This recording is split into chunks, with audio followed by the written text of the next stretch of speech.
মাত্র 4 দিনে 72 লাখ ভিউ। কাজল চোখের মেয়ে এই নাটকটি কি আসলেই হাইপের যোগ্য, নাকি পুরোটাই মার্কেটিং? ভিডিওর শেষ পর্যন্ত দেখলে আপনি অবাক হবেন কেন মানুষ এটা নিয়ে এত পাগল। নাটকের নাম কাজল চোখের মেয়ে। গল্পটা শুরু হয় একটা এইচএসসি রেজাল্ট দিয়ে।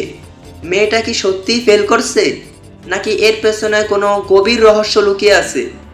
সবচেয়ে অদ্ভুত ব্যাপার হলো শুভর সাথে কাজলের সম্পর্কের রসায়ন, যেখানে ভালোবাসা আর অবহেলা একসাথে চলে। জোবান আর তটিনীর অভিনয় এক কথায় অসাধারণ।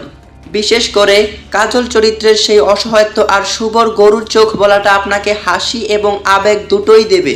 নাটকটি শুধু একটি লাভ স্টোরি নয়, এটি অভিমান আর না বলা ভালোবাসার একটি পূর্ণাঙ্গ দলিল। আপনি কি নাটকটি দেখছেন? আপনার কাছে শুভর সেই অসহ্য আচরণ কি ভালো লেগেছে? কমেন্টে জানান। আর যারা এখনও দেখেননি তারা আমার ডেসক্রিপশনে দেওয়া লিঙ্কে ক্লিক করে পুরো নাটকটি দেখে নিতে পারেন।